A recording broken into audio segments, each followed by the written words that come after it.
শহরের কোলাহল ছাপিয়ে কফি শপের এক কোণে বসেছিল অন্বেষা আর তার বাল্যবন্ধু সায়ন। অন্বেষার সামনে রাখা কফিটা অনেকক্ষণ আগেই জুড়িয়ে জল হয়ে গেছে, কিন্তু তার সেদিকে খেয়াল নেই। তার চোখে মুখে একটা অস্থিরতা, যা সাধারণত জেদ আর অসহায়ত্বের মিশেলে তৈরি হয়। অন্বেষা হঠাৎ বলে উঠল, জানিস সায়ন, মা বাবা ভাবছে গয়না আর দামি শাড়ি দিয়ে আমায় সাজিয়ে দিলেই বোধহয় আমি একটা নতুন মানুষের সাথে জীবন সাজিয়ে নিতে পারবো। আসছে বুধবার ঋদ্ধিমান আসছে ওর পরিবার নিয়ে, অথচ আমি মানসিকভাবে সেই কবে থেকে আকাশের কাছে নিজেকে সঁপে দিয়ে বসে আছি।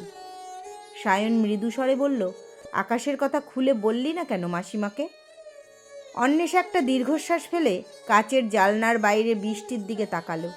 বলেছি, মা তো সোজাসুজি বলে দিল, আকাশের ওই ছোটোবেলার টিউশনি আর পার্ট টাইম চাকরি দিয়ে সংসার চলে না। আর ঋদ্ধিমানের নিজের ফ্ল্যাট, মাল্টিন্যাশনাল কোম্পানিতে চাকরি। মার চোখে ভালোবাসা মানে হলো ভবিষ্যৎ সুরক্ষা, কিন্তু আমার কাছে ভালোবাসা মানে হলো আকাশের ওই লড়াইয়ের সঙ্গী হওয়া। তাহলে আকাশকে বলছিস না কেন? ও হয়তো কোনো পথ বের করবে। সায়নের পরামর্শ। অন্বেষা মাথা নেড়ে বলল, না রে, ওকে বললে ও নিজেকে ছোট ভাববে। ওর নিজের পায়ে দাঁড়াতে আরও কিছুটা সময় দরকার।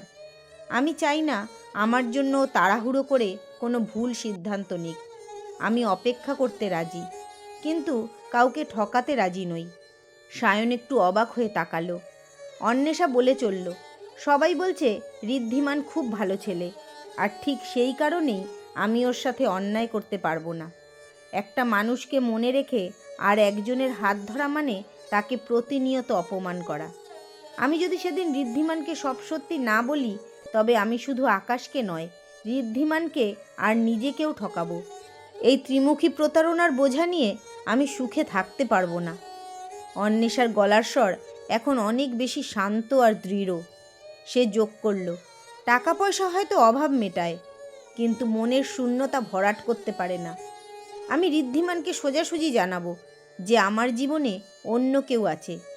বাবা মা হয়তো রাগ করবেন, কিন্তু অন্তত কোনো নিরপরাধ মানুষের জীবন নষ্ট করার অপরাধ বোধ নিয়ে আমাকে বাঁচতে হবে না।